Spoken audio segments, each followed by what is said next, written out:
It's 67 words long, it's 100 years old, and it changed the course of history for the Middle East and the Jewish people. The Balfour-Declaration, the expression of the British government's support for a Jewish home in Palestine, was sent by British Foreign Secretary Arthur Balfour to the second Lord Rothschild.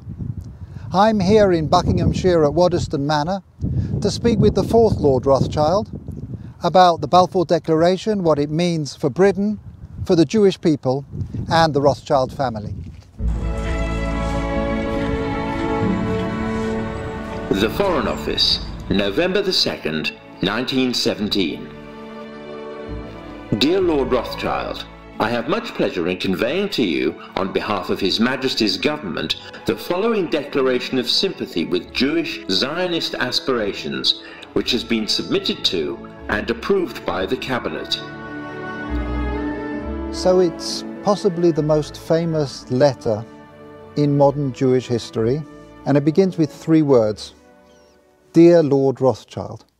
Why was it that this letter was sent by the Foreign Secretary to your great-uncle Walter?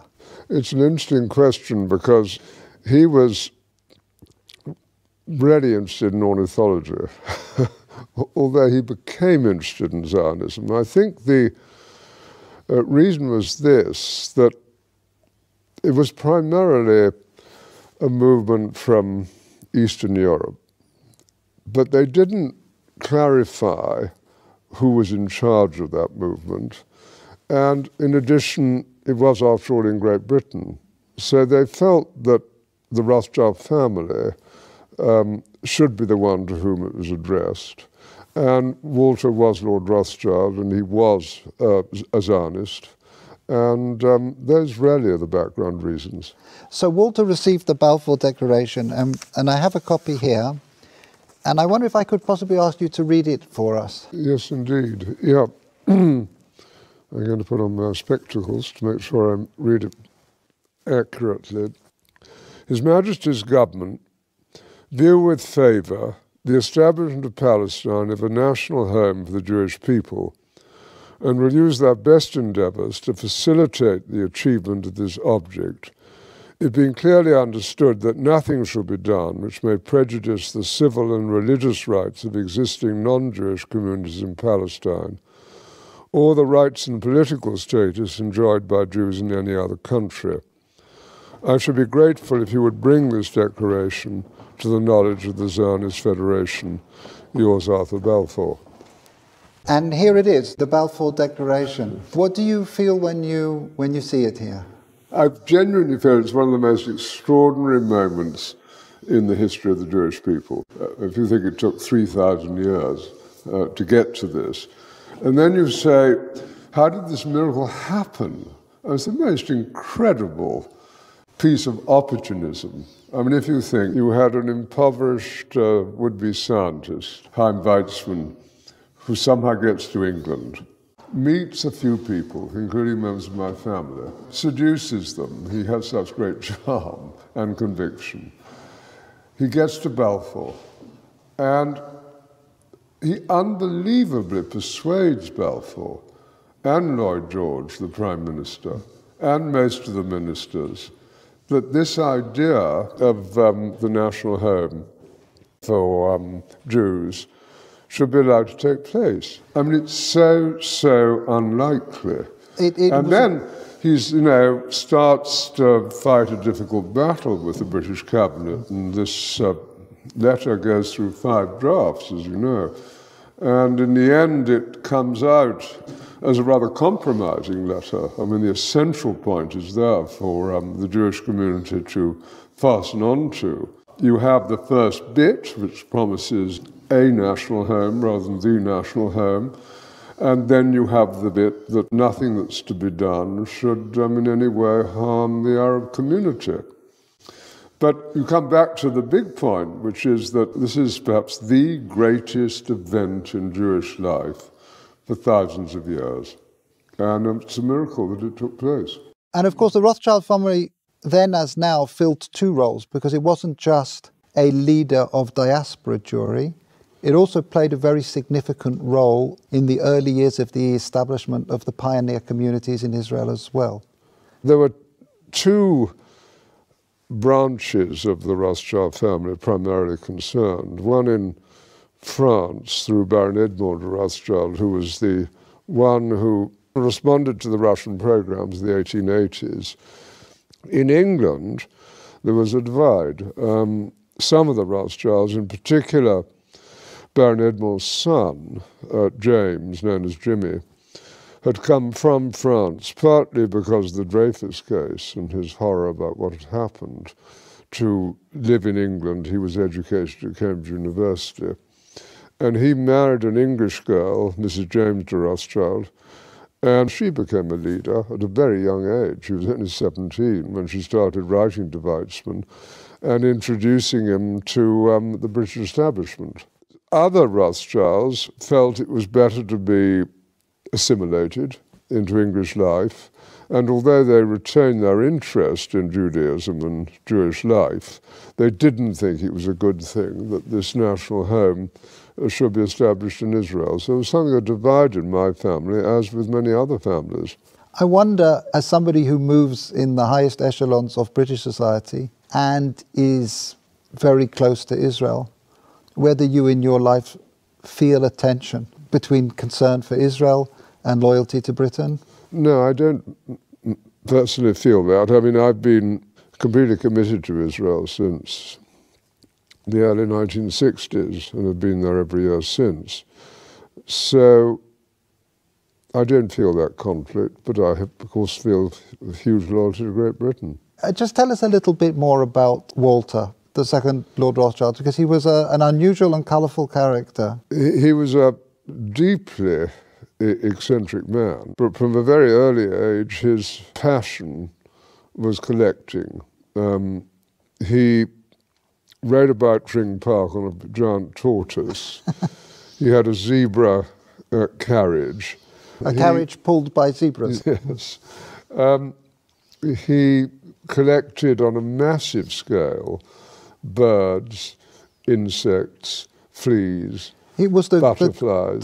The largest single collection created by a single individual. I think that's true. I think certainly in Great Britain, I think probably anywhere, he was the greatest collector of ornithological material. His niece, Miriam, writes that for 2 years, as one of his eccentricities, he didn't open any of the letters that were sent to him and stuffed them away into wicker baskets.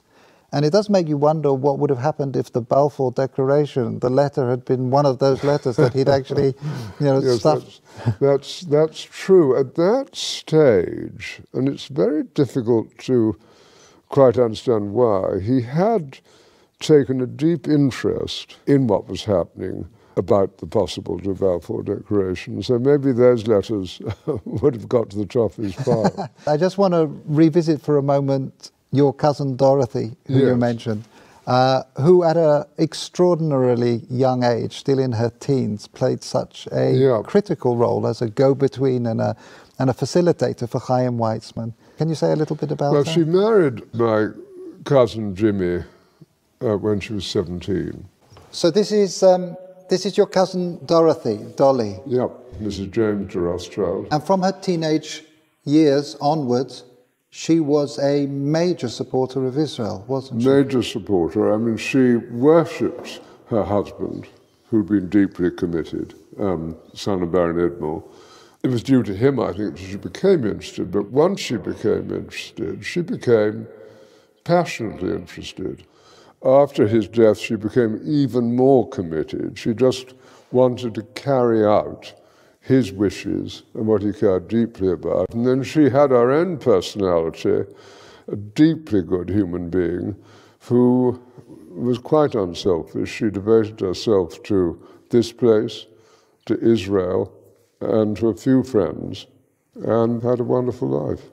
And you can read letters from her to Weizmann and from Weizmann to her when she was only 17. And what she did which was crucially important, was to connect up Weizmann with the British establishment. I think she also trained him in how to deal. She helped educate how to and it's conduct himself. At that age, but she did sort of tell Weizmann, how to kind of integrate, how to insert himself into British establishment life, which he learned very quickly. So I'm here in the Waddesdon Manor archives, where there is a treasure trove of remarkable documents from the time of the Balfour Declaration. We have the correspondence here between the teenage Dorothy and her husband James, and it's really a love story.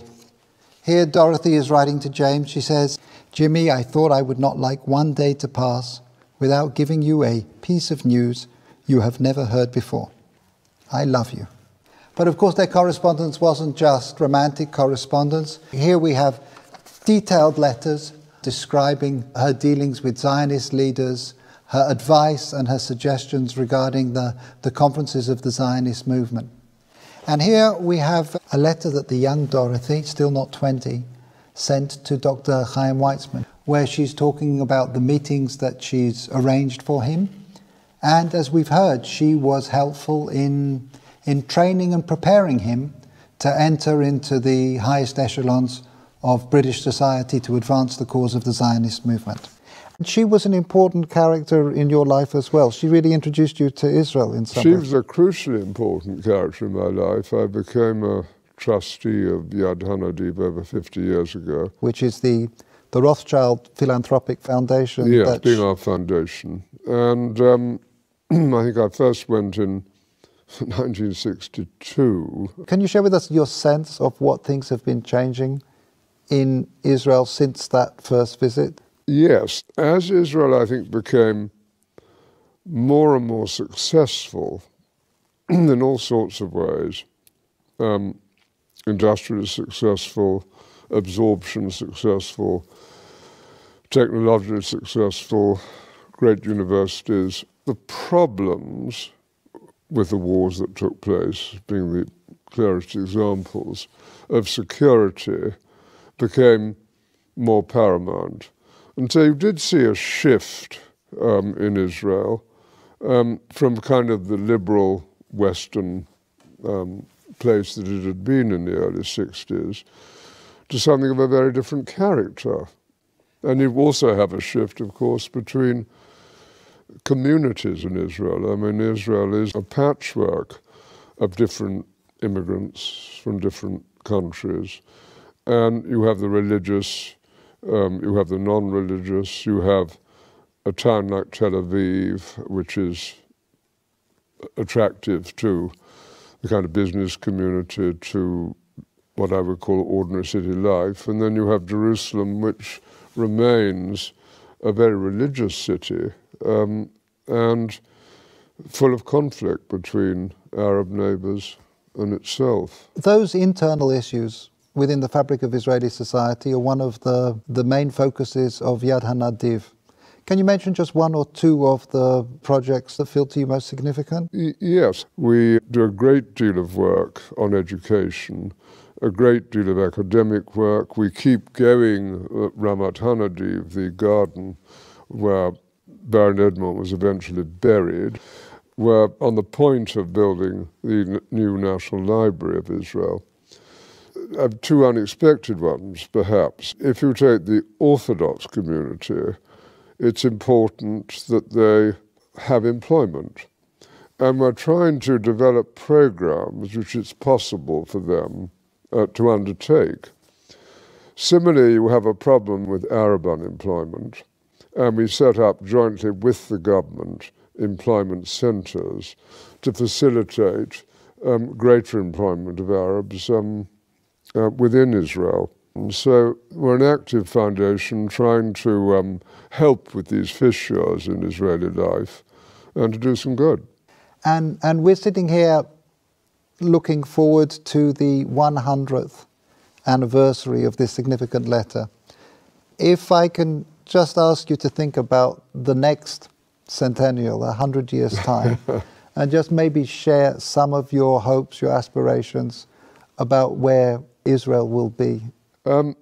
What does one hope for? One, of course, hopes for a peaceful relationship with Israel's neighbours, and that's going to be the most difficult matter of all to achieve.